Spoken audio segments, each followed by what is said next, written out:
अजय जी नमस्कार। नमस्ते। तो आज हम लोग फिर एक बार इकट्ठे हुए हैं और आज हमको छठे अध्याय के समाधान आपको हमें देने हैं, कुछ उन पे विचार रखना है जो हम लोग साधारण बुद्धि वाले भी उनको समझ सकें। तो ऐसा कुछ प्रश्न हम आपके सामने रखते हैं। प्रश्न हमारे पास में कुछ मनोरमा जी के, कुछ रचना जी के और कुछ पंकज शर्मा जी के प्रश्न हैं जी जी जिनको हम अभी समाधान ढूंढने का प्रयास करेंगे। ठीक है। तो इस व्यवस्था में हम लोग पहला प्रश्न आपके समक्ष रख रहे हैं कि गीता में भगवान कृष्ण ने ध्यान योग के कुछ उपयोगी नियम बताए हैं। कृपया उन नियमों को बताइए जिससे ध्यान की प्रक्रिया आसान हो जाए। ठीक, यही है ना प्रश्न जी। तो इसको हम मतलब व्यवहारिक रूप से बातें करेंगे। यदि उसको सैद्धांतिक बिल्कुल लेके चलें तो वो तो देखो अध्याय हमें लेकर के पढ़ के हाथ में लेकर के समझना पड़ेगा या पूछना पड़ेगा। जी। व्यवहारिकता में ये है कि हर किसी बात को साइंस में तो नियम अनिवार्य ही हैं, पर नियम तो आर्ट में भी अनिवार्य है। यदि हम भोजन पाक सामग्री है तो भी हमें पता होता है कि किस तरह से वो दाल और मसाले और ये सब पड़ते हैं, तो नियम काम करेगा। जो हमने चर्चा पीछे भी की थी कि यदि आटा भी मारने चलें तो उसमें पानी डालने का भी एक नियम है। ये तो आटा जो है वो ऐसी कीचड़ हो जाएगी, कहते हैं ना गरीबी में आटा गीला, कहावत। वो गीला ये है कि एक बार यदि वो गीला हो जाए नादानी में तो फिर वो सुधरेगा नहीं, और जब आटा मारने की कला आ जाती है तो आ जाती है। ध्यान एक तरीके से वो सांख्य की दृष्टि से देखे जाए एक वैज्ञानिक दृष्टिकोण है जिसमें कुछ हम विशेष प्रयास करते हैं अपना, तो विशेष में कुछ विशिष्टता आ जाएगी।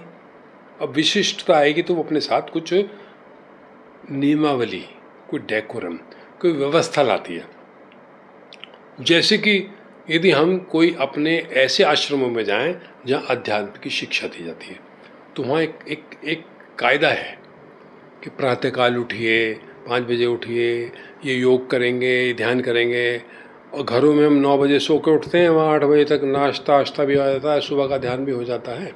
तो ये सारी चीज़ें हमारी चलती हैं। तो ध्यान में यदि हम जाना चाहते हैं, तुम्हारा मन है तो हम कुछ करना चाहेंगे, करने में हमें अतिरिक्त प्रयास करने होते हैं। यदि कोई हमारा प्रियजन आए और वो हमारे साथ बस प्रेम के संबंध है, तब भी तो हम कुछ विशिष्ट करते हैं ना। खाना अलग, सुबह का अलग, शाम का अलग, नाश्ता अलग, एक व्यवस्था है। तो ध्यान में जो हमें करना है तो भगवान कृष्ण ने इसमें मतलब बड़ा सरल शब्दों में बोला। तो उसमें उन्होंने जो उस अवस्था के हिसाब से दिया कि आप कुशा पे आसन बिछाइए। कुशा मीन्स वो एक तरीके के तिन के होते हैं, उससे उसके छोटे आसन बनते हैं। गांव देहात में चटाइयाँ भी दिखती हैं, वो बिछाइए।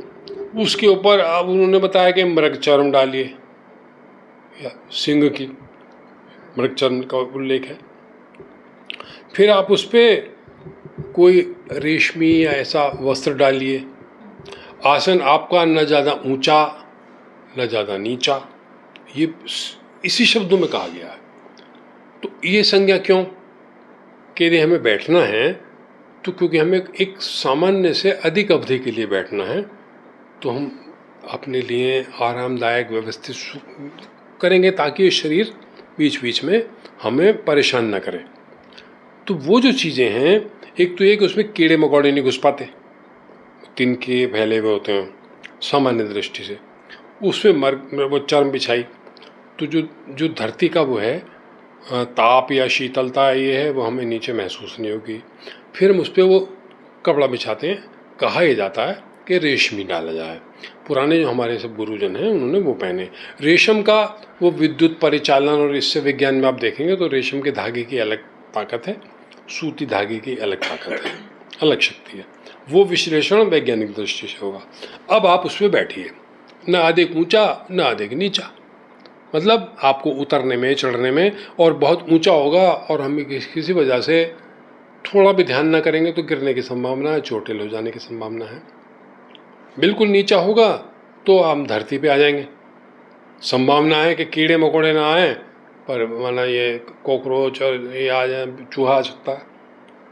तो आप वो सुरक्षित आपने ले लिया। जो जनरली हमारी जैसे घर की महिलाएं थीं, वो पीढ़ा यूज़ करती थी, चारपाई से छोटा नन्ना, उसे पीढ़ा कहते थे, छोटी ऊंचाई का, बच्चा भी बैठ जाएगा। तो इस तरीके से आप रखिए।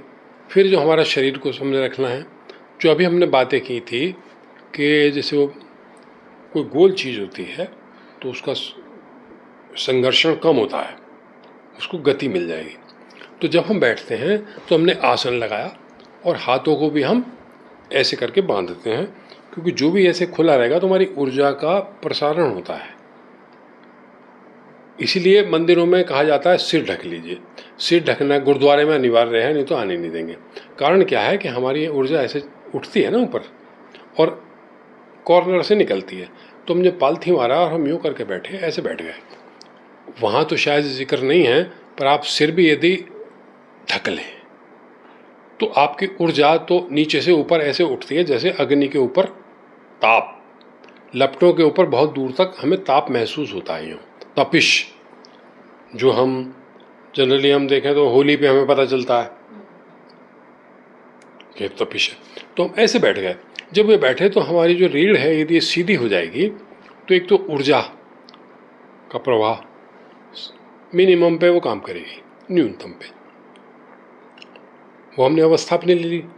हमारा शरीर बैलेंस हम कर लें कि आखिर हमारी स्थिरता कहाँ है, तो उसमें हमें ये भी कर लेना चाहिए कि आगे पीछे दाएं बाएं हो करके, और फिर हम यदि बैलेंसिंग हमारी होगी तो ऐसी बैलेंसिंग हो जाएगी बिल्कुल प्रॉपर।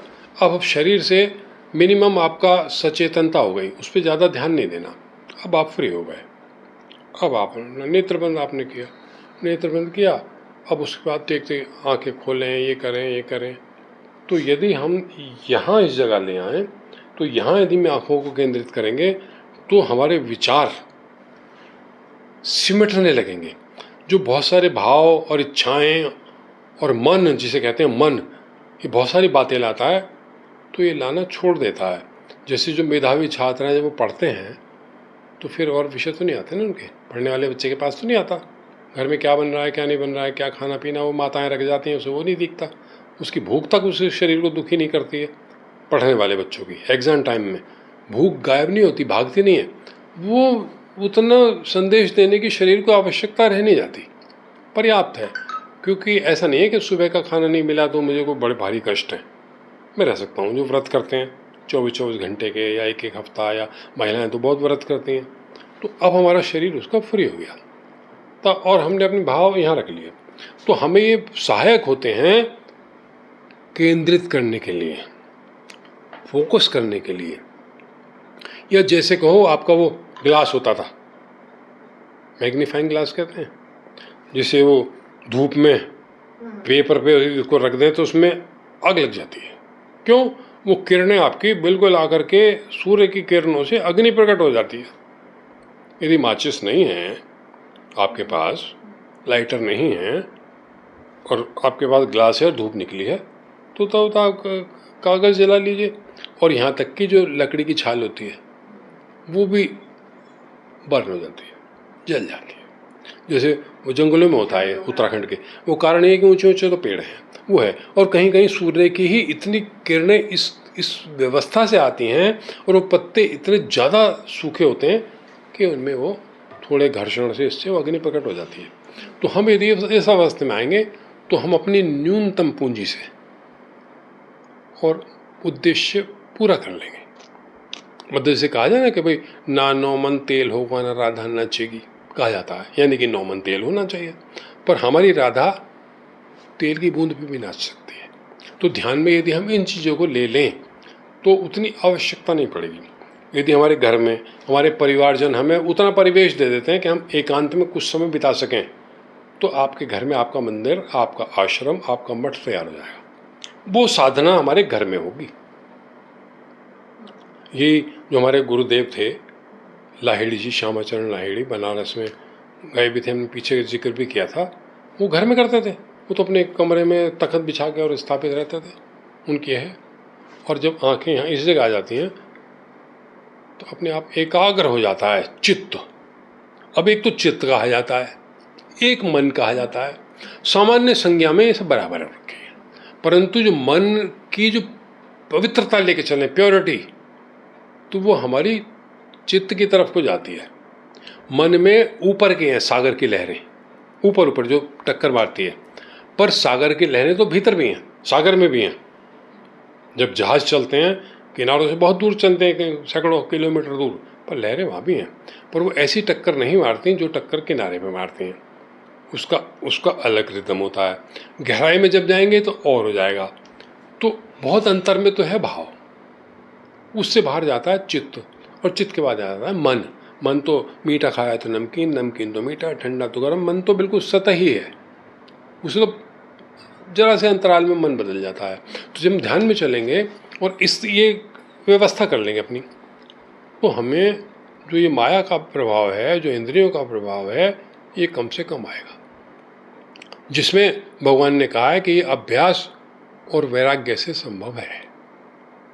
निरंतर कीजिए, आज ही आपको वो रिजल्ट नहीं आएगा, आपको सतत प्रयास करने हैं।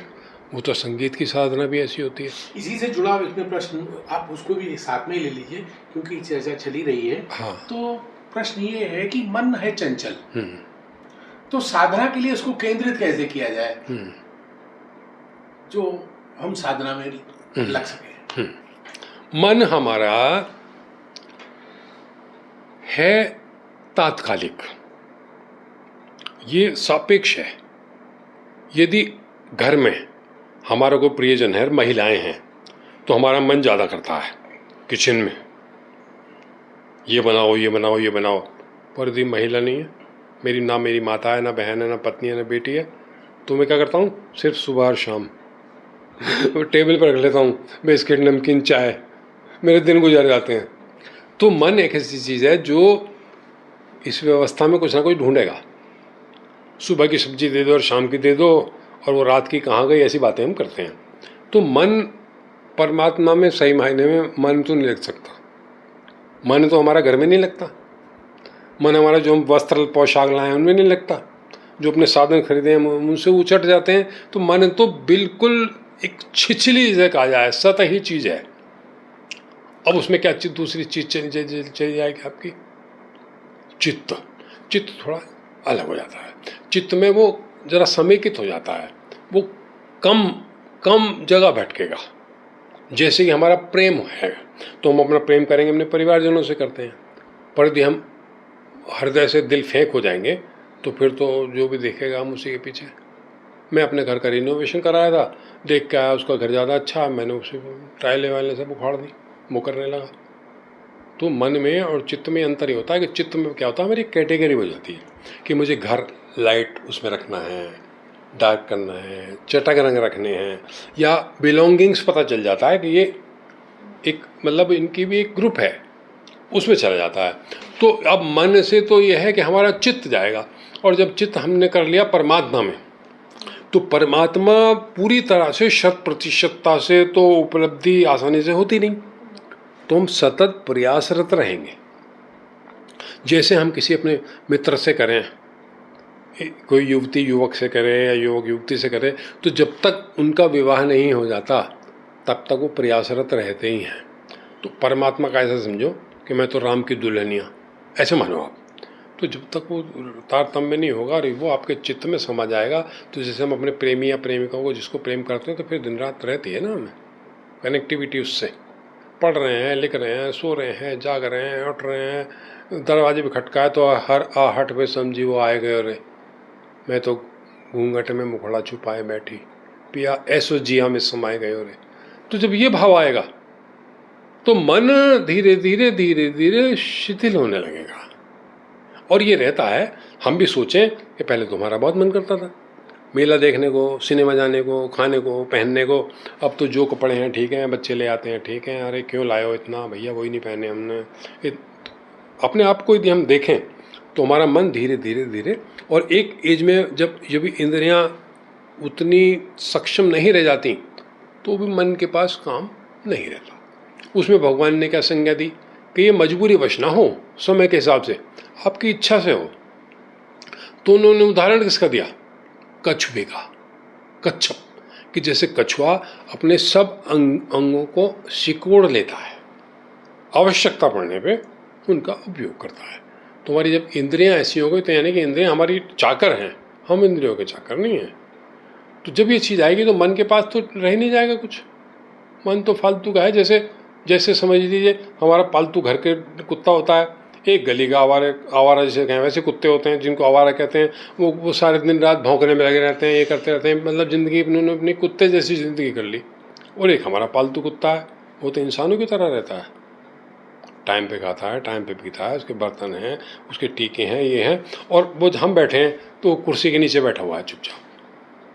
घंटी बजी बाहर की तो हमसे पहले वो जाके देखेगा, देखो ये उदाहरण कितना अच्छा है। हम कुछ कहेंगे कि कोई आया है, कोई है नहीं है, वो अरे उससे कहेंगे नहीं आ जाओ कोई नहीं है, वो फिर आके बैठ जाता है। तो ये मन आपका ये समझिए पालतू होना चाहिए, पशु, कुत्ता या बिल्ली, जो आपके आदेश पे तो काम करे, नहीं तो वो ऐसा बैठा रहेगा यूँ कि नींद आ रखी है, जबकि एकदम आँख खोल के करेगा। तो मन को आप ये समझिए कि आपका चाकर है, आपका पालतू वफादार डॉगी है ये। जब ये मन ऐसी अवस्था में ले आएंगे तो केंद्रित होने लगेगा। अर्जुन ने कहा भी था, पूछा भी था कि मन तो भाई दुष्कर है, बादलों की तरह आसमान में मंडराता रहता है। और भी उन्होंने अपनी शंकाएं रखी हैं, जब भी प्रश्न आएगा तो उसको हम बात करेंगे। तो ये मन केवल ये है कि यदि आप मन के पीछे हैं तो मन कहीं का नहीं रखेगा, पर यदि मन आपके पीछे है तो धीरे धीरे वो चुप हो जाएगा, उसके पास काम उतना बचेगा ही नहीं बचेगा। तो इन इंद्रियों के पास भी काम नहीं है, वो उतना मैसेज नहीं देंगी क्यों नहीं? क्योंकि आपके पास तो इतना पर्याप्तता से पड़ा हुआ है, कोई आपके पास क्यों ला के रखेगा? ये देखो बाबा बैरागी भी बैठे हैं पेड़ के नीचे और उनके पास फलों के ढेर लग गए हैं, भोजन के ढेर लग गए हैं, तो आप भी सोचेंगे बाबा को क्यों दें भाई, कोई आवश्यकता तो है नहीं, किसी और को देखेंगे, ज़रूरतमंद को। तो हमारी इंद्रियां तो इस तरीके की हैं और मन उनको वो देता है खबरें, बीच का माध्यम है वो, कि हमसे इंद्रियों को भेजेगा, इंद्रियों से लेके वो बताएगा मालिक दुनिया में ये चीज़ आई है, फिर नहीं चलता। तो मन केवल इतनी बात है मात्र। एक और प्रश्न हम आपके सामने उठाते हैं, वो ये है कि ब्रह्मचर्य जो साधारण भाषा में हम लोग समझते हैं उससे कहीं अधिक गूढ़ उसके अर्थ हैं। तो वास्तविकता में ब्रह्मचर्य क्या है? अच्छा, यही है बस प्रश्न। तो अब हम क्या है, ये सब चीज़ें हमने ना तो अपने स्कूल में पढ़ी हैं, और जो से सनातन जो हमारा वैदिक और ये सनातन जो पुस्तकें हैं धार्मिक हैं, उनको हम उतनी गूढ़ता से समझते नहीं हैं।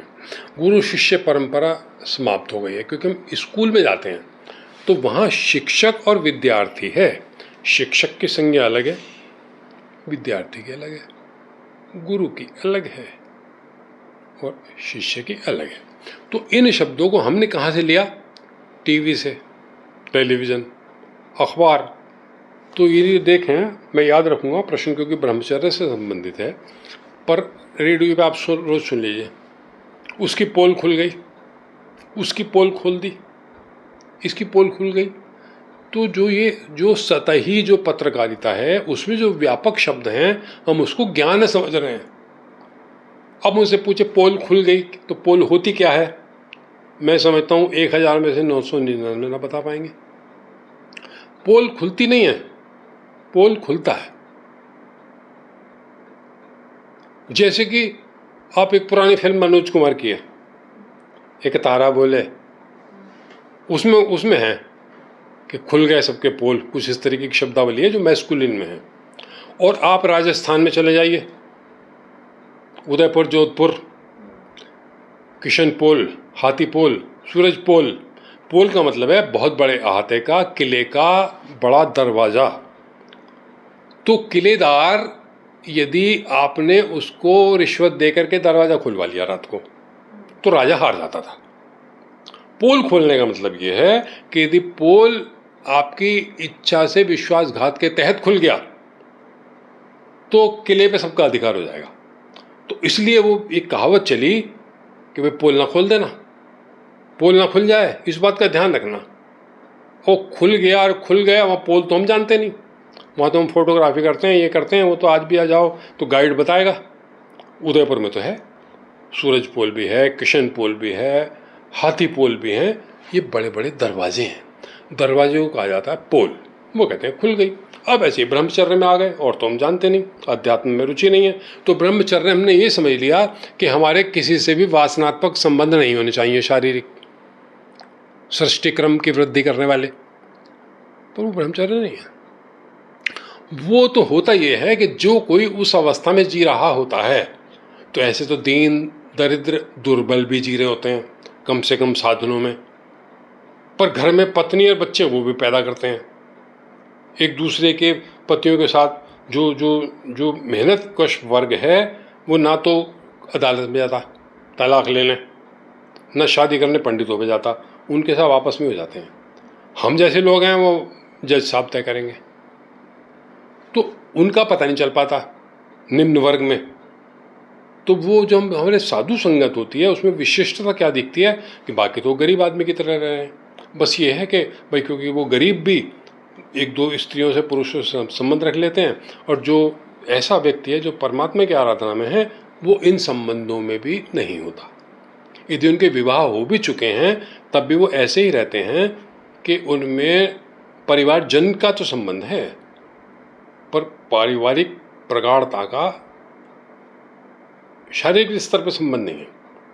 वो ऐसे ही रहते हैं। जो उदाहरण हमारे लाहिड़ी महाशय गुरुदेव, इनके तो मेरे ख्याल 4 लड़के और बेटियां और सब परिवार था इनका, और भारत सरकार की नौकरी करते थे। पर आवश्यकता भर का जितना अनिवार्य था वो संबंध है, आसक्ति नहीं है। ये हमारे नीब करौरी बाबा, उनके जीवन काल में पता भी नहीं चला, परिवार अलग वो अलग, और उनका परिवार और बच्चे भी हैं। या जैसे राजा जनक का उदाहरण आता है। तो ब्रह्मचर्य का मतलब ये होता है कि अनिवार्यता तो वो क्रियाएं करते हुए नजर आ सकते हैं जो कि ग्रस्त करता है, परंतु उस समय पे भी वो उसमें लिप्त नहीं होते। वो केवल प्राकृतिक दायित्व को समझते हुए, परिवार में हो गए हैं उस दायित्व को समझते हुए, या उतनी वो उस समय तक गति नहीं कर पाए जब तक कि उनका विवाह हो गया। रामकृष्ण परमहंस का विवाह तय किया था माता पिता ने कि बेटा आपको शादी करनी है, तो उन्होंने कहा कर लेंगे। वो शादी कर दी, शादी हो गई, और जब विवाह होकर पत्नी आई ना उनकी शारदा, तो उन्होंने झुक के माँ प्रणाम, शारदा के चरण छू लिए, और उन्होंने उसमें माँ भगवती को देख लिया, और वो पति पत्नी रहे, और खान पान भोजन सब चलता रहा आखिरी समय तक। और उनकी ये भी इच्छा थी स्वाद की, तो वो ये कहते थे कि संसार में रहने के लिए इस नाव को परले घाट पे वो चली जाएगी, अनिवार्यता जाएगी, उसको यहाँ रुकने के लिए कोई ना कोई लंगर होना जरूरी है, जिस रस्सी डोरी उसके खूंटे के सहारे वो रुक जाए, अन्यथा वो चल देगी। तो वो कहते थे कि भाई मैं तभी तक यहाँ पे हूँ जब तक तेरे भोजन में रुचि है, जिस दिन मैं भोजन नहीं लूँगा तो 3 दिन। तो वो घबरा गई शारदा, और एक समय ऐसा आया कि जब वो भोजन की थाली लाए तो वो ऐसे थे कि बातें करते करते वो किचन में झांक लेते थे रसोई में, आज क्या पका है। वो कहते थे क्या करते हो, अभी तो आप ब्रह्मचर्चा कर रहे थे, अभी आप रसोई में देखने आ गए कि क्या बनाया है। तो वो कहते थे बस केवल यही कारण है। और एक दिन उन्होंने जब वो भोजन लाई तो उन्होंने इनकार मतलब स्वीकार नहीं किया, वो घबरा गई, थोड़ा अश्रुपात करा, और 3 दिन में परमहंस चले गए। तो ब्रह्मचर्य ऐसी अवस्था है कि उसमें आपकी कहीं किसी प्रकार आसक्ति नहीं है, और यदि आपका परिवार यानी कि वैवाहिक संबंध नहीं है तो आप विपरीत लिंगी के प्रति वैसा ही प्रेम करोगे जैसा और सृष्टि के प्रति करते हैं। विशिष्टता कुछ नहीं है उसमें। जब जाएंगे तो वो होती है ब्रह्म जैसी चर्या। ब्रह्म का मतलब ये परमात्मा आसक्त किसी में नहीं है। जो अवतरित होते हैं वो केवल कर्तव्य भाव से कर्म करते हैं, और जो आपके अवतार जिन्हें आप कहते हैं या हमने माना है, तो वो आप उन्हीं को मान रहे हो। भगवान राम आए, राजा थे, पत्नी परिवार, बाद में भी शासन किया है, लिप्त तो नहीं थे ना। कहीं जरा सा एक संकेत मिलने पर उन्होंने पत्नी को भेज दिया। अब वो व्यवहारिक संदर्भों में आप भले निंदा करें कि गर्भवती पत्नी को वन में भेज दिया, उसे हटा दीजिए। अब उस व्यक्ति की अवस्था तो देखो, इतने संघर्षों के बाद वो लौट के आया, और राजकुमारी से शादी की है, राजा की बेटी से किया। और कृष्ण भगवान द्वारिका नगरी बसा दी, ऐश्वर्यपूर्ण, 8 पत्नियां हैं। और जो ये कहने वाले और गाने बजाने वाले हैं, कहते हैं जी 16,000 थी, ये थी, ये पूरी वृंदावन, ये सारी स्त्री उन्हीं की प्रेमिका थी, पर वो तो कहीं नहीं थे। 7 साल की अवस्था में निकल गए वृंदावन से। तो जब सारी प्रेमिकाएं जवान हुई होंगी तब तक तो ना मिले उनको, किसी से नहीं मिले। अपनी पत्नियों तक से उन्होंने मुलाकातें की हैं, जीवन तो उन्होंने यहाँ बिता दिया, हस्तिनापुर और कुरुक्षेत्र में। तो वो ब्रह्म की स्थिति है, वो कुछ भी कर रही हो वो रहती वहीं है। उन्होंने कहा है कि अर्जुन, जो मेरी अवस्था है जिसमें रहता हूँ, तो अवस्था उन्होंने क्या बताई कि वो हमेशा परमात्मा से कनेक्टेड हैं। वो एक ऐसे समझिए ऐसे वॉइस राय हैं जो यहाँ तो वो राजा हैं भारत के, परंतु अपने इंग्लैंड का, जो ब्रिटेन का जो महारानी या महाराजा है, उससे कनेक्टेड हैं हर समय। जो आदेश है उसका पालन कर रहे हैं, उसकी इच्छा पर्यंत यहाँ पे वो रहते हैं। वायस राय हाउस में नहीं तो चले जाते हैं। तो वो तो भारत से कनेक्टेड नहीं है, वायस राय हमारा नहीं था ना। ऐसे वो अवतार होते हैं, ऐसे बुद्ध हैं, ऐसे महावीर हैं। महावीर भी पारिवारिक थे, माँ ने कहा बेटा नहीं जाएगा तू, रुक गए। इस तरह से बहुत सारे कारण रहे और अंतिम फ्री हो गए। भाई ने भी कह दिया, भाई से इन्होंने कहा कि अब तो माता भी नहीं है, पिता भी नहीं है, मैं अब अपना कर लूँ, संन्यास में जाऊँ। तो भाई ने फिर कुछ शर्तें रख दी। तो वो समझ गए कि भाई ऐसे मेरा पीछा ना छूटेगा। तो वो बिल्कुल शून्य हो गए, मतलब घर में होना ना होना उनका बराबर हो गया। वो घर में ही वो कनेक्शन उन्होंने शुरू कर दिया, परमात्मा से कनेक्टेड हो गए। तो भाई ने ये देख लिया कि मैंने इसे नाहक रोक रखा है, ये घर के किसी काम का भी नहीं है, तो देखता भी नहीं इधर दाएं बाएं। तो उसने कह दिया भाई अब मैं तुझे मुक्त करता हूँ। महावीर इतने करुणावान थे कि वो किसी को भी तनिक भी कष्ट नहीं देना चाहते थे, कि चींटी भी ना मरे, है ना, मुंह पे भी कोई कीड़ा आया कोई वो ना जाए मुंह में। वो भाव क्या रहता है कि अकारण भी, अनजाने भी कष्ट ना पड़े।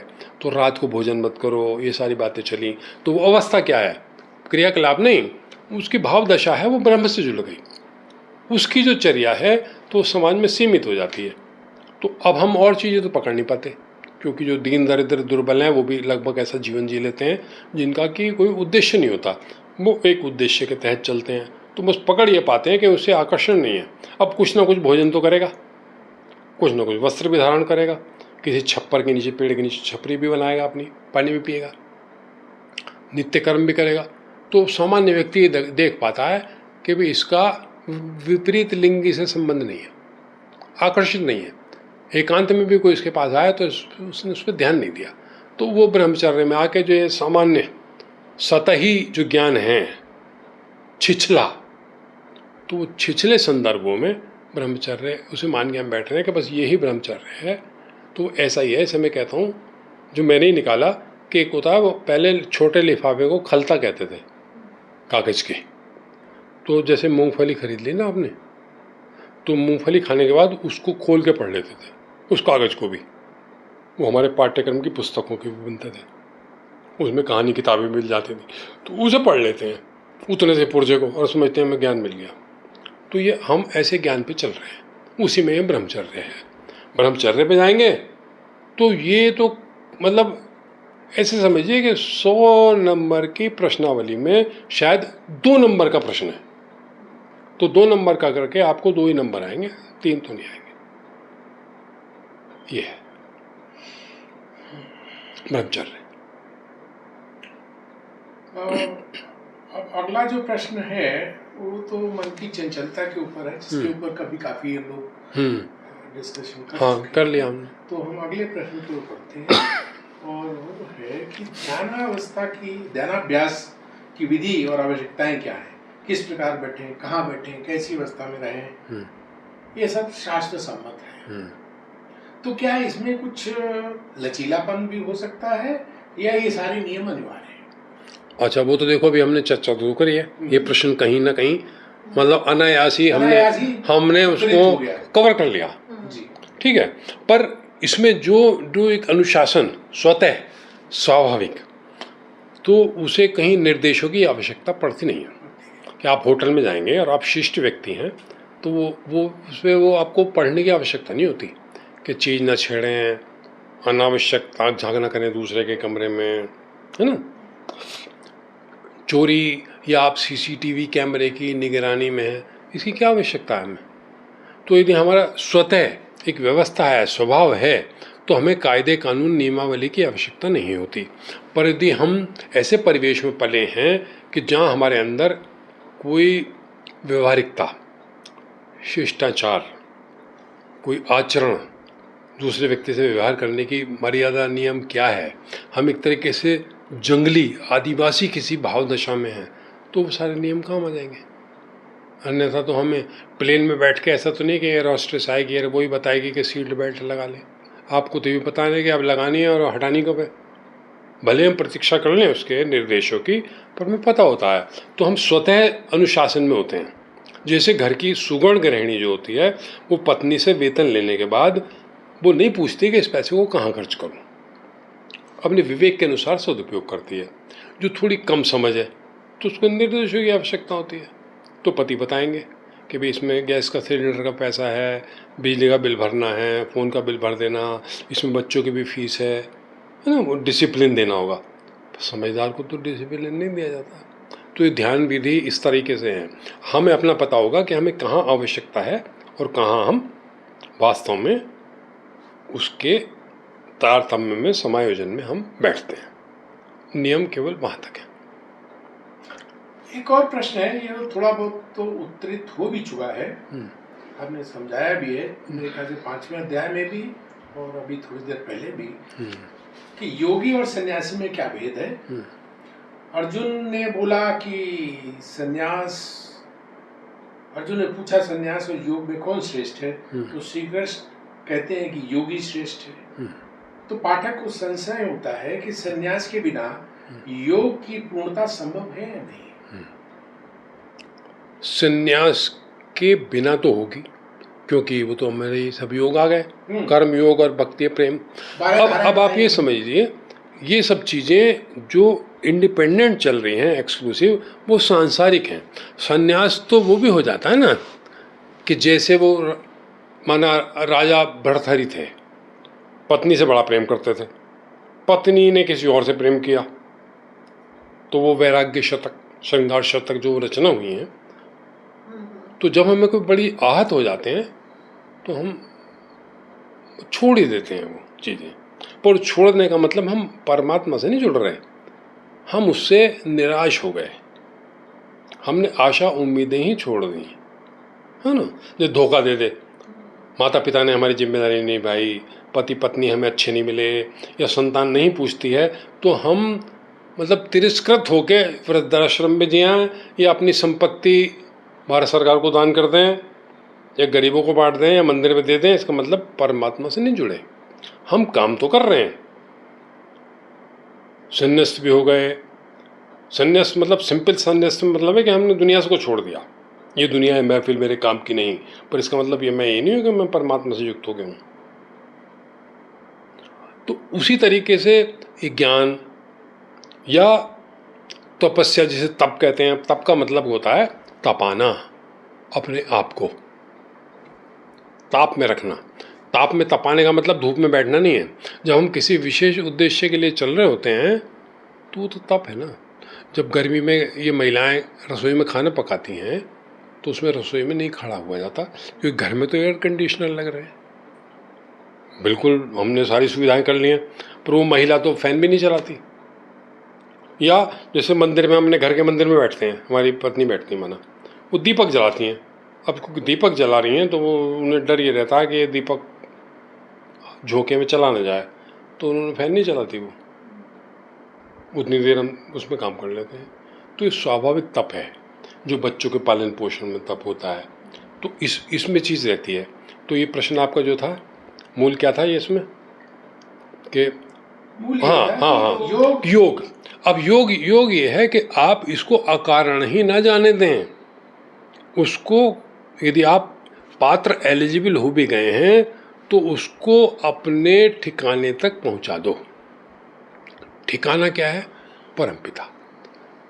तो चाहे वो ध्यान है, ध्यान किसका करोगे? ध्यान तो करना नहीं होता, शब्दावली में तो करना है, बाकी होना नहीं होता। और ऐसे ही प्रेम है, प्रेम करना नहीं होता। यदि मैं करूँगा तो कल को नहीं करूँगा, मेरी इच्छा, आज करता हूँ नहीं करता हूँ, तो ये तो प्रेम नहीं है। मैं ध्यान देता हूँ नहीं देता हूँ, ये तो नहीं है। पर जिसमें मेरी रुचि हो जाती है तो उसका मैं क्या करता हूँ? रियाज, संगीत में। अब मैं कुछ नहीं करता हूँ, मैं तो कमरा बंद करके गुनगुनाता हूँ। तो ऐसे आप परमात्मा को गुनगुनाइए। तो योग का मतलब है युक्त हो जाना। यदि आप ज्ञान में चल रहे हैं तो परमात्मिक दृष्टि से करें कि आखिर ये मेरी ज्ञान कहाँ जाएगा। जो जहाँ एक तरीके से कहा जाए तो भाई रावण ठहरा, जिसे दुनिया का, विश्व का परम ज्ञानी है, पर वो तो ज्ञानी थे, भक्त तो नहीं थे वे। और जब उन्होंने वो तप किया, शिव का भी तपस्या की है, तो उन्होंने वो उनसे वरदान लिए, युक्त तो तना हुए उनसे, योगी तो नहीं हो पाए। वो भी एक अवस्था थी। और प्रेम है तो सांसारिक चला जाता है। तो योग का मतलब है आप जिस जहाँ भी आप जा रहे हैं वो उस चीज़ को आप परम से जोड़ दो। ये परम है, तो चाहे ये आके जुड़े या ये जुड़े या ये जुड़े, सर्वोच्च स्थिति आपकी परमेश्वर की है, जुड़ जाइए। तो योग से मतलब योगी अलग से कुछ नहीं है। योगी प्रेम में है, परमात्मा जो युक्त हो जाना, जो योग हो जाना कि आप 10 के साथ आप 1 हैं, जुड़ गए तो 11 हो गए। आप 5 हैं, 10 के साथ जुड़ गए, उसी के साथ जुड़ रहे हैं। और यदि अपनी अपनी पूंजी अपने लिए बैठे हैं तो फिर तो वो बेकार हो जाएगी। और वो यदि शरीर पूरा हो गया तो उतनी ही संपदा के साथ पुनर्जन्म हो जाता है। जो भी है, जिस भाव दशा में हम जी रहे हैं, परमात्मा वो ही आपको दे करके और धरती पे फिर प्रकट कर देंगे। जो कि अब ये देखते हैं हम, आप वैसे घराने में पैदा हो जाएंगे जिस भाव दशा के आप हैं। अब वो आप किसी राजनेता के घर में हो जाएं, या किसी उद्योगपति के हो जाएं, या किसी नृत्यशाला में हो जाएं, है ना, और उस अवस्था में हो जाएंगे। वो उतना दे करके आपको दे देंगे। जब आप शरीर बदलेंगे तो वो तो सोल के साथ जुड़ा हुआ है, वो परमात्मा भी नहीं देते। ये शब्दावली भी एक तरीके से अधूरी है। वो तो हमारे साथ है, वो उतना ही खुल जाता है। जैसे मोबाइल के सिम, जैसे ही आप दूसरी कंपनी का सिम लेंगे तो इसी नंबर पे वो सारी चीज़ें फिर आ जाती हैं, कॉन्टैक्ट नंबर और फिर मेल में सब आ जाती हैं, लानी भी नहीं पड़ती क्योंकि वो जुड़ी हैं आपके साथ। पर जब आपने वो सब चीज़ें छोड़ दी और आपका युक्त ही आप योगी परमात्मा के साथ है, तो जितना जुड़ता है वो हमसे जुड़ता ही नहीं। वो तो हमने कर्तव्य किया, जो हमने पहले उदाहरण दिया कि जब कर्तव्य निर्वाह में जो आपने फैसले लिए वो अपने प्रतिष्ठान के लिए लिए थे, उसकी लाभ हानि प्रतिष्ठान को हुई, या गलत काम कर दिया तो उसकी हमने सजा भुगती, दंड मिला। ये रहता ना, अपर हमने बिल्कुल अपने से अनासक्त भाव से काम किया है तो फिर तो हम पे कुछ नहीं पड़ता, कर्तव्य किया हमने और हम हट गए। परिणाम कुछ भी आए, देश ने कितनी भी तरक्की करी, जीडीपी कहीं भी जाए, मैंने परफॉर्म किया है। जैसे आरबीआई के गवर्नर या प्लानिंग कमीशन के वो करते हैं, सब करते हैं, या हमारे ये सैटेलाइट हैं, इसरो है, ये सब है, सब अधिकारी काम करते हैं, फ्री हो जाते हैं। चांद पे पहुँचे कि नहीं पहुँचे, वो अपना कर्तव्य करते हैं। मैं नहीं पहुँचा पाया, नेक्स्ट को दे देंगे, वो पहुँचा पाएगा। तो योगी का मतलब है परमात्मा से जुड़ जाना। उसमें जुड़ जाने में आपसे संबद्धता खत्म हो जाती है। हमने इस शरीर के से रहते रहते भी जो कुछ किया वो सब यहीं समाप्त हो जाएगा। जब ये आत्मा चलेगी, मुक्त कब होगी? जब इसके भाव, आत्मा चलती है भाव से, भावों में मन चित्त पैदा होते हैं। तो जब आत्मा में सारी चीज़ें समाप्त हो जाती हैं तो वो ऐसे हो जाती है परम शून्य। परम शून्य का मतलब है, परम शून्य तो परमात्मा को तो कहते हैं, हो गई। जैसे आप ज्वेलरी दे दें अपने कान के, हाथ की, नाक के, गले के ज्वेलरी, आपके हाथ में तो वो दिखती है, पर जब सर्राफ उसको भट्टी में डालता है ना, सर्राफ या सुनार या जो भी कहें, तो भट्टी में तो सोने की भट्टी निकल के आती है। उसमें आपने पकड़ सकते हैं फिर कि ये मेरी अंगूठी है और ये मेरे कड़े हैं और ये मेरी हार है। वो प्योर गिन्नी बन गई आपकी, स्वर्ण बन गया। ये उदाहरण मतलब समझने की दृष्टि से तो वो चीज़ है। इससे पहले योगी होना आवश्यक है। योगी नहीं है तो आपको सिर्फ संसार ही मिलेगा, दिस वे और दैट वे मिलता रहेगा। वो भोग में, कंजम्पशन में समाप्त हो जाता है। ये अब एक प्रश्न ये आया कि अगर मान लीजिए साधना में विफल हो गए, अब विफल हो गए तो फिर आगे भी कोई चांस है या सारे प्रयत्न समाप्त हो गए? साधना में विफल ऐसे हुए कि मैंने मान सपोज बोर्ड का एग्ज़ाम दिया है, स्कूल या इंटर या कोई भी है, और मैं अगली कक्षा में नहीं जा पाया, तो जो मैंने ये पढ़ा है वो तो मैंने पढ़ लिया ना उतना, तो उतने सब्जेक्ट में तो मैं पास हूँ ना। किसी विषयों में मैं क्वालिफाई नहीं कर पाया तो मैं फेल हो गया, वो उतने विषय ले करके मैं फिर से आ जाऊँगा। जो पहले नहीं क्लियर कर पाया था मैंने अब क्लियर कर लिया, मैं आगे बढ़ जाऊँगा। वो खोता नहीं है, जो समझ है और ज्ञान है मेरा, तो वो तो मेरे पास है। जैसे वो पाठ्यक्रम मेरे सामने आएगा तो मैं भूला हुआ तो हूँ, पर ऐसा नहीं कि मैं उसे समझ से बाहर हो गया, सामने आते ही वो फिर रिकॉल हो जाता है। तो सिर्फ इतनी सी बात है ये। अगला प्रश्न तो मुझे लगता है हम लोग काफी डिस्कस कर चुके हैं, जो है गृहस्थ जीवन और ध्यान साधन का सामंजस्य। ये तो उसमें बहुत काफी चर्चा हो चुकी, आपने अच्छे से समझाया है। तो हम अगले प्रश्न की ओर बढ़ते हैं कि ध्यान की चरम अवस्था समाधि है, क्या साध्य है या दुर्लभ?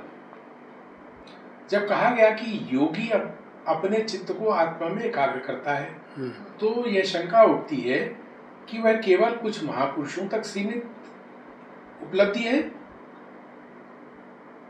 तो इस पे कुछ प्रकाश डालिए। ये मतलब जो हमारी अवधि है ना, इन प्रयासों की, सातत्य की, लगन की, तो ये सहज स्वाभाविक परिणाम हैं।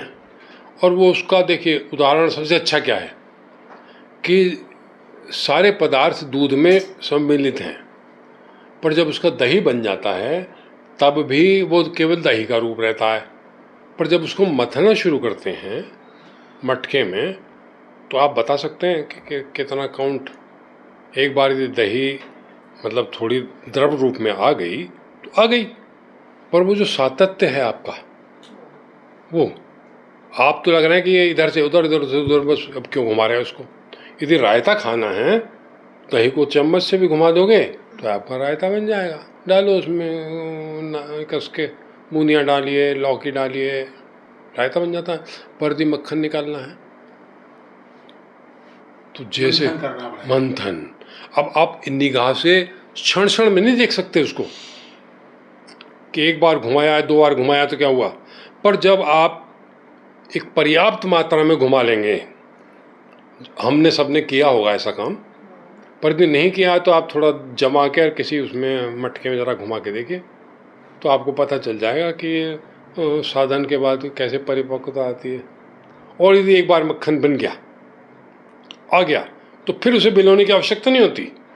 जिसका साधन बन गया साधना में, और एक बार उसकी जैसे समाधि लग गई, तो वो केवल उस परिवेश को बिखार न दे, खिंडा ना दे, नष्ट ना कर दे कि जो दूहन करके बाल्टी भरी और उसमें पैर मार दिया, खिंडा दिया सब, नहीं। तो यदि मक्खन आपका बन गया है, वो कंडीशन आ गई है, तो भले ही फिर आप उसमें पड़े मटके में, पर वो मट्ठा अलग है, मक्खन अलग है। और जब वो अवस्था आ जाएगी तो उस अवस्था में रहने के बाद अगली अवस्था उसके बाद अपने आप आ जाएगी। इस परिवेश से तो आप मुक्त हो गए। अब भले वो शुद्ध घी कब बनता है, एक जन्म और लगता है, एक प्रोसेस और लगता है, और उस पर ताप चढ़ेगा, तप जिसे कहा जाए, अग्नि होगी, पकाएंगे उसको, गर्म करेंगे तो घी भी निकल आएगा। तो इसमें आपको कुछ नहीं करना। वो यदि एक दृष्टि से कहा जाए तो दो एक उदाहरण पर्याप्त है। धरती भी गर्भ धारण करती है और जीव जंतु भी करते हैं। तो यदि वो बीज धरती में सब चला गया तो फिर करना नहीं होता। किसान ने उसको गुड़ाई करनी, निराई कर ली, पानी दे दिया और बीज पड़ गया, फिर उसको शांति से बैठना है, फिर वो हल लेके मैदान में नहीं जाता है। समय पे अपने आप फसल पैदा होती है। अब आवश्यकता क्या है? समय पे पानी देने की। ऐसे ही हमारी इस संतति पैदा होती है। ये जब हो जाती है तो उसका फिर पोषण करना है। उसको जन्म लेने की प्रक्रिया को तो दोहराते रहने की आवश्यकता नहीं है। जिन कारणों से संतानें हो जाती हैं, वो इस सिद्ध स्वामियों का और गृहस्थ का अंतर है। गृहस्थ जो है वो फिर भी उन्हीं क्रियाओं में लिप्त रहते हैं, सामान्य आकर्षण हो जाता है इनका। संन्यास्त व्यक्ति क्या होते हैं, ऋषियों की भी तो संतानें हैं, मुनियों की भी संतानें हैं। एक गुरु की संतान को लेने के तो कृष्ण भगवान समुद्र में गए थे, अपने सांदीपनी ऋषि के शायद आश्रम में थे, तो किसी ने भी लिया, राक्षस ने लिया, ऐसे ने लिया, वो कहानियों पे आप व्याख्या में मत जाइए। पर गुरु की भी संतान थी और गुरु पत्नी ने अपने बच्चों को मांगा। अश्वत्थामा और ये शिक्षा दीक्षा सब है, सबकी संतानें हैं, ऋषियों की, गुरुओं की, आश्रम थी, गृहस्थी थी, सब ये गृहस्थ थे। हमने क्या समझ लिया कि ये स्वामी और गुरु विवाहित नहीं होते, बच्चे नहीं होते। ये क्यों हुआ? ये हुआ कृष्ण के महाभारत के बाद, क्योंकि बहुत ज़्यादा ये घटनाएं हुई, बहुत नरसंहार हुआ, बहुत हानि हुई। सम्राट अशोक जैसे ने कितने युद्ध करके वैराग्य ले लिया था। तो ये आए बुद्ध और महावीर।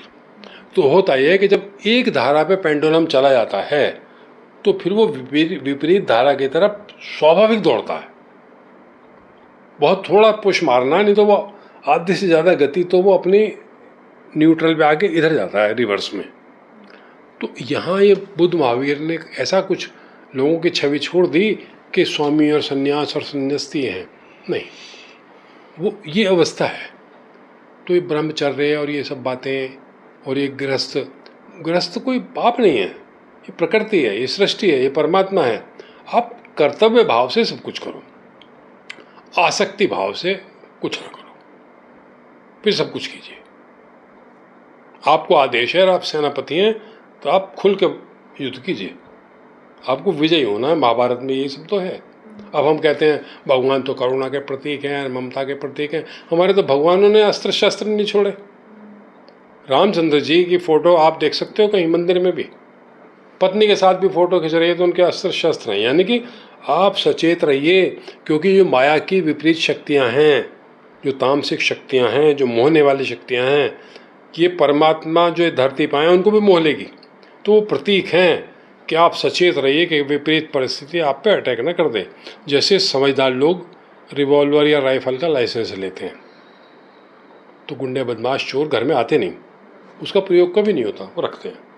भगवान कृष्ण ने जीवन भर कहते हैं वो बांसुरी बजाई, प्रेम के अवतार हैं, पर वो तो सुदर्शन चक्रधारी हैं और पूरी महाभारत का केंद्र बिंदु वही है। कोई लड़े ना लड़े, वो तो उन्होंने लड़वा दिया। भागने को तो था ना महारथी, दुनिया का सबसे बड़ा अर्जुन, जाने दिया क्या?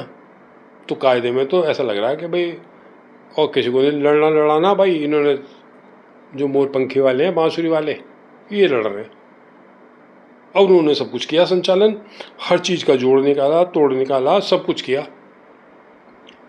और जिस माध्यम से भी जैसा था उसने उसी का ही सदुपयोग कर लिया।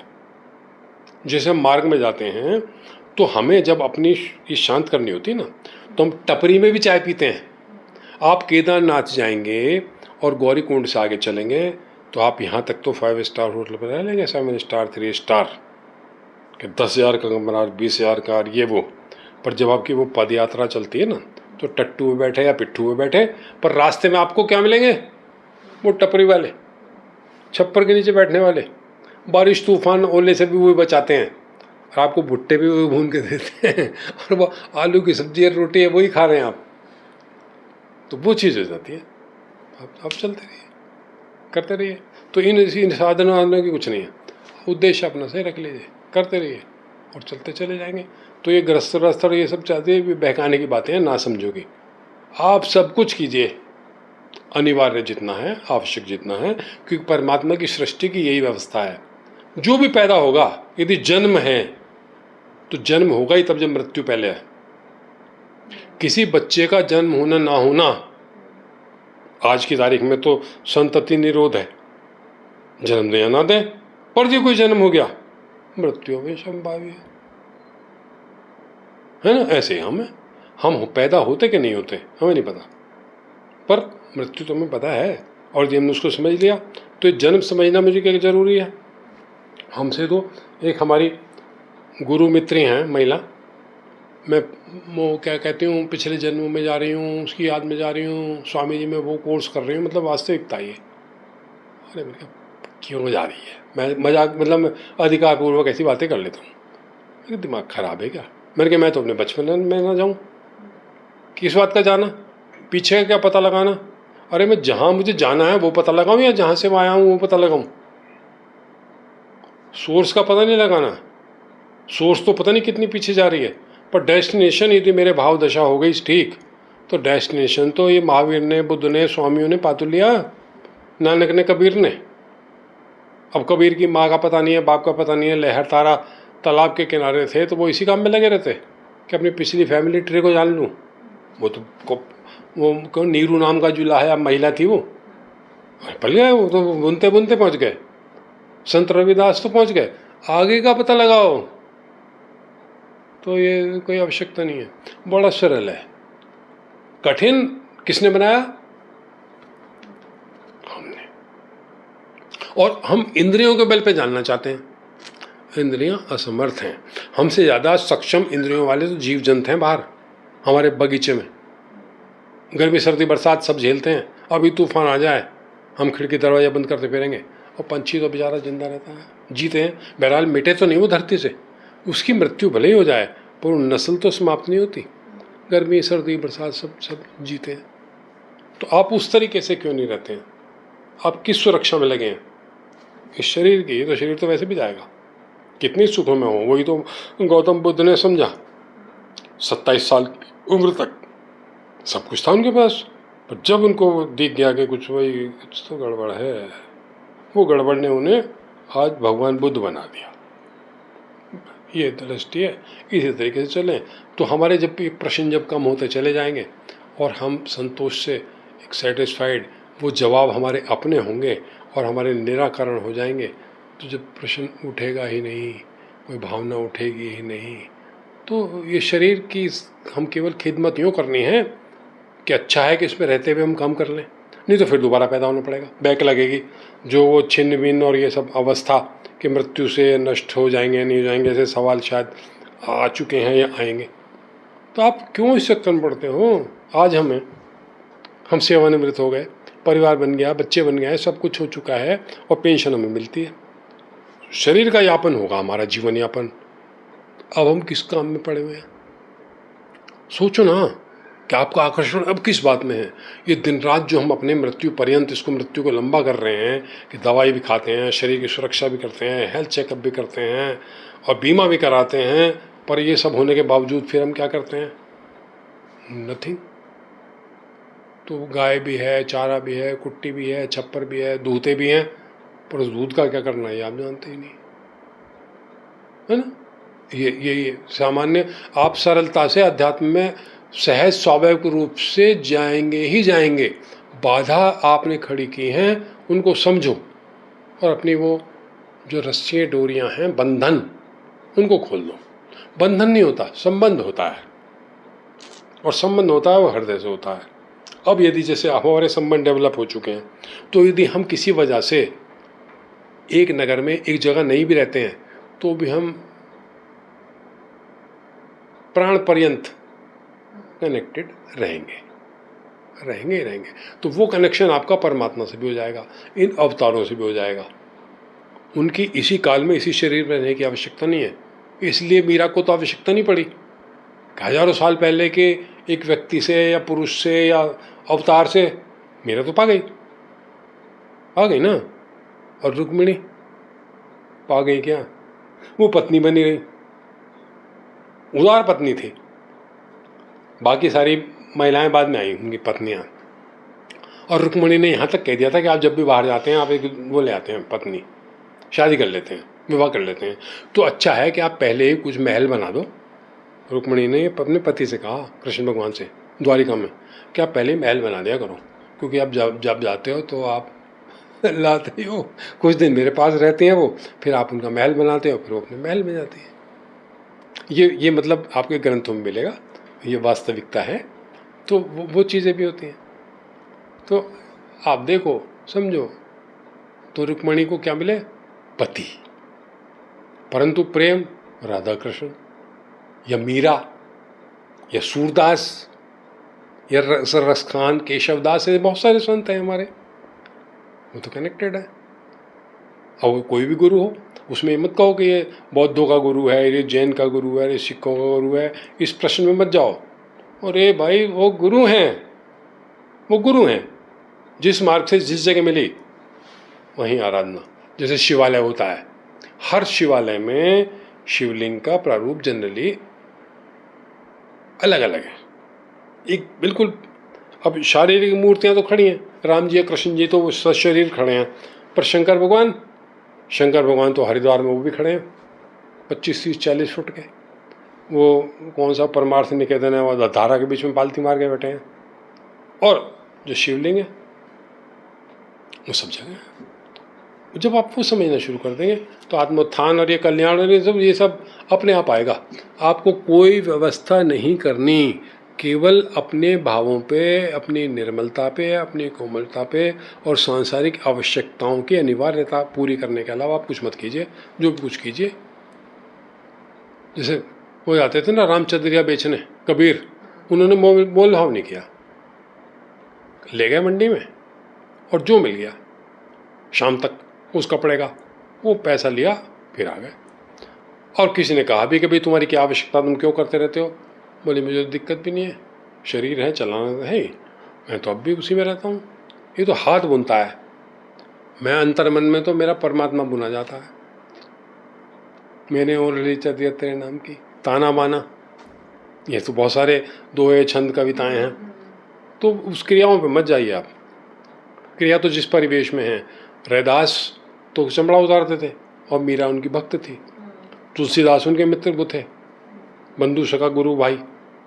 तुलसीदास पक्के पंडित, गंगा के घाट पर रहने वाले, श्वेत वस्त्रधारी, तिलक चंदन, तिलक देत रघुबीर। और रैदास तो कठौती में गंगा मन चंगा।